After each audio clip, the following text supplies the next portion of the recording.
Hi there, Heart Talk Yoga Journey. Today, let's talk change. With all the understanding and insight in the world, you may still be struggling with follow through. You may call this procrastination. Okay, sure. But what is behind procrastination? It's fear. Fear of stepping outside the comfort zone of the familiar. It may shock you to hear that it's not just having to go through the temporary discomfort that averts us from making changes. An even greater obstacle is experiencing increased comfort, increased joy, happiness, vitality, and abundance. What was that? Let me say it again. A great obstacle to creating lasting change is the increased comfort, increased joy, happiness, vitality, and abundance that this change creates. Because this state is unfamiliar. Unfamiliar registers as foreign and potentially dangerous. So we retreat back to the familiar. We sabotage our own growth by reverting to the secure perimeters of the comfort zone. That is, in actuality, anything but comfortable. But it is familiar, and there's great comfort in that.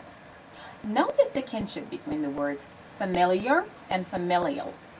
Most of your present-day familiar was formed when you were growing up in your family of origin.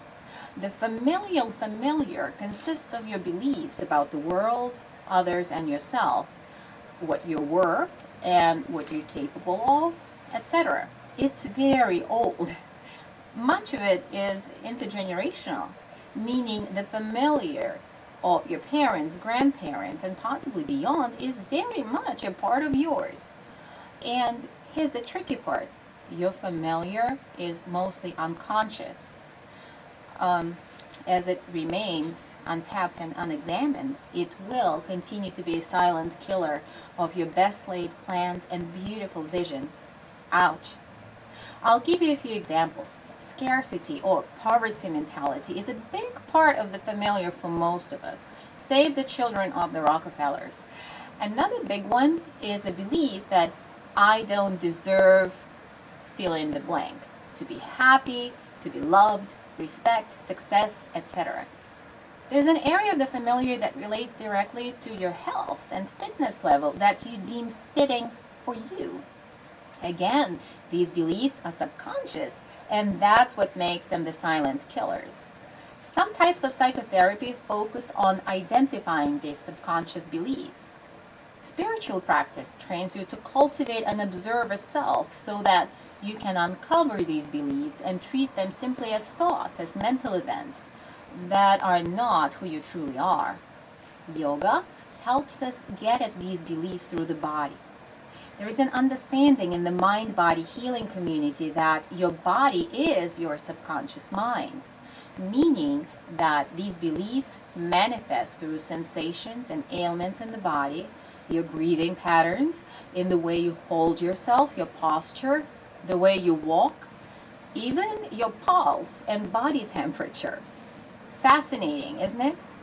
I use all three approaches in Heart Talk Yoga. Stay tuned as I'll continue unpacking them further. To start tackling change, here is a tip and a shortcut. The tip: to make a change, your commitment to the new and unfamiliar state must become greater than your commitment to the status quo, the familiar, the way things are, the way you are. Contemplate this. Next time you're trying to make a change and do something differently, notice what sensations arise in your body. Breathe into them to calm the nervous system and turn off the alarms of the internal resistance.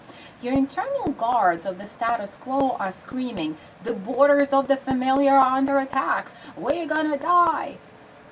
Breathe. Remind yourself, it's okay. Breathe some more.